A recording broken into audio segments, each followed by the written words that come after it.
Hello प्रिय विद्यार्थियों, आप सभी का एक बार फिर से स्वागत है। जैसा कि आप सबको पता ही है, हमने एनसीईआरटी हिंदी माध्यम का गणित का सिलेबस स्टार्ट कर रखा था, जिसमें हमने चैप्टर फर्स्ट रियल नंबर पढ़ा था। जिसने भी चैप्टर फर्स्ट रियल नंबर नहीं पढ़ा है, उसकी लिंक आपको कमेंट बॉक्स या फिर डिस्क्रिप्शन बॉक्स में मिल जाएगी। आप जाकर के चेक जरूर कीजिएगा। तो बिना किसी देरी के साथ में आज हम चैप्टर सेकंड पॉलिनोमियल स्टार्ट करने वाले हैं। तो बहुपद को पढ़ने से पहले हम बीजीय व्यंजक के बारे में हम जानते हैं। तो वह गणितीय राशि जो किसी निश्चित चर या अचर राशि के साथ में किसी संक्रिया जैसे कि जोड़, घटाव, गुणा, भाग आदि के साथ में जुड़ा हो तो उसे बीजीय व्यंजक कहते हैं। मतलब चर राशि और अचर राशि दोनों किसी संक्रिया के साथ में, वो प्लस की हो सकती है, वो माइनस की हो सकती है, वो गुणा की हो सकती है और वो भाग की हो सकती है। किसी संक्रिया के साथ में अगर जुड़े हों तो उसे क्या कहेंगे? बीजीय व्यंजक हम कहेंगे। बीजीय व्यंजक है वो दो प्रकार की राशियों से मिलकर के बनता है। एक तो इसके अंदर चर आएगा, एक इसके अंदर अचर आएगा। चर के अंदर हम देखते हैं कि जितने भी अपने अल्फाबेट है वो सारे के सारे वेरिएबल होते हैं, चर होते हैं, ए बी सी से लेकर के एक्स वाई जेड तक। और अचर राशि के अंदर हमारे नंबर्स आते हैं, ये अचर राशि के अंदर आते हैं, कांस्टेंट होते हैं। चर राशि का मान बदलता रहता है, एक्स का मान कभी कुछ निकलेगा, कभी कुछ निकल के आएगा। लेकिन अचर राशि जो नंबर्स होते हैं उनके मान में कोई भी परिवर्तन नहीं होता है।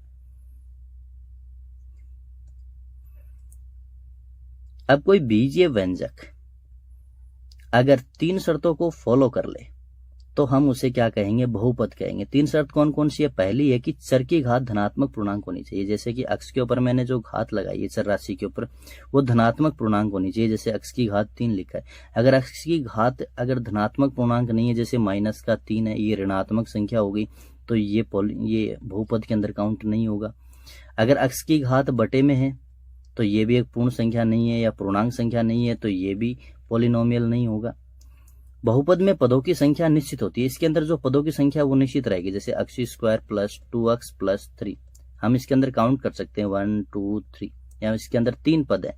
लेकिन ऐसे हो कि एक्स की घात n प्लस एक्स की घात n माइनस 1 प्लस एक्स की घात n माइनस 2 और ये आगे कंटिन्यू चलता रहे, तो इसमें हमें पद ही नहीं पता कितने हैं, तो हम क्या कह सकते हैं कि ये बहुपद नहीं है।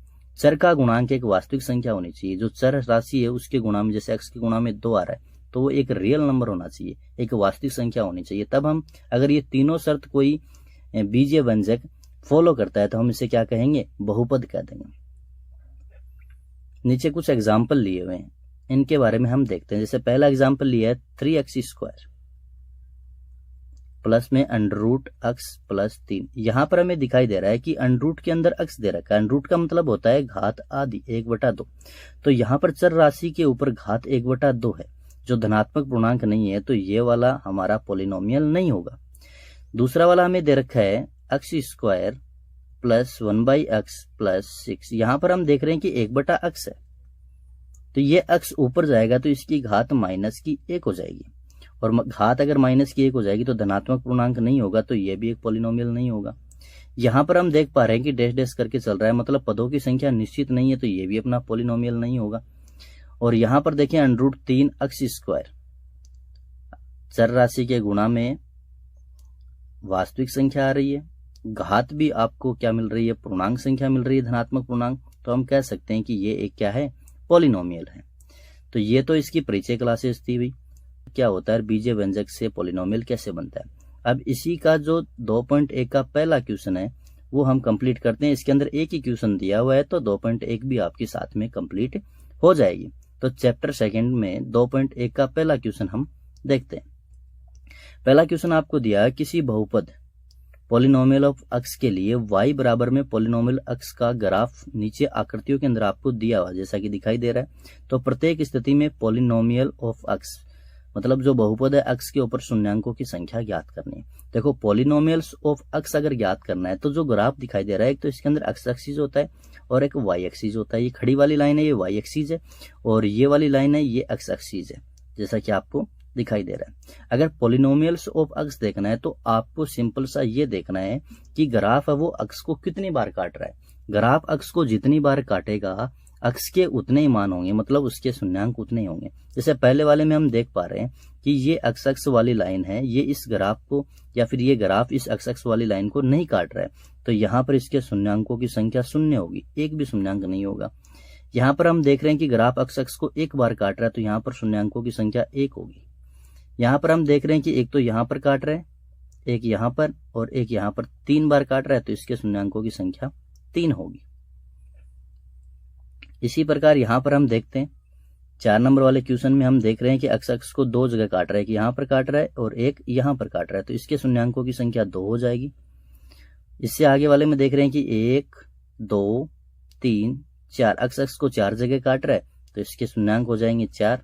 और छठे क्वेश्चन में हम देखेंगे कि ग्राफ है हमें 1 2 और 3 जगह काट रहा है, तो इसका मतलब हो गया इसका मान आ जाएगा, एक्स का मान 3 आएंगे, मतलब इसके शून्यांक कितने हो जाएंगे, 3 हो जाएंगे। इस प्रकार आप पहले क्वेश्चन का सॉल्यूशन लिख सकते हो। पॉलिनोमियल्स एक्स के शून्यांकों की संख्या शून्य होगी क्योंकि ग्राफ एक्स अक्स को नहीं काटता है। दूसरे वाले में पॉलिनोमियल्स ऑफ एक्स के शून्यांकों की संख्या 1 होगी क्योंकि एक्स अक्स को एक बार काटता है, जैसे कि आपको दिखाई दे रहा है। पॉलिनोमियल के शून्यांकों की संख्या 3 होगी क्योंकि ग्राफ एक्स अक्स को 3 बार काट रहा है, 1 2 3 बार काट रहा है। पॉलिनोमियल्स ऑफ शून्यांकों की संख्या 2 होगी क्योंकि ग्राफ एक्स अक्स को 2 बार काटता है, 2 बार काटता है। पॉलिनोमियल्स ऑफ एक्स के शून्यांकों की संख्या 4 होगी क्योंकि ग्राफ एक्स अक्स को 4 बार काटता भी, 1 2 3 4 बार काट रहा है। और इसका लास्ट वाला क्वेश्चन पॉलिनोमियल्स ऑफ एक्स के शून्यांकों की संख्या 3 होगी क्योंकि ग्राफ एक्स अक्स को 3 बार काटता है। अगर दोस्तों वीडियो आपको अच्छा लगा हो तो चैनल को सब्सक्राइब जरूर कीजिएगा और वीडियो को लाइक कीजिएगा। धन्यवाद।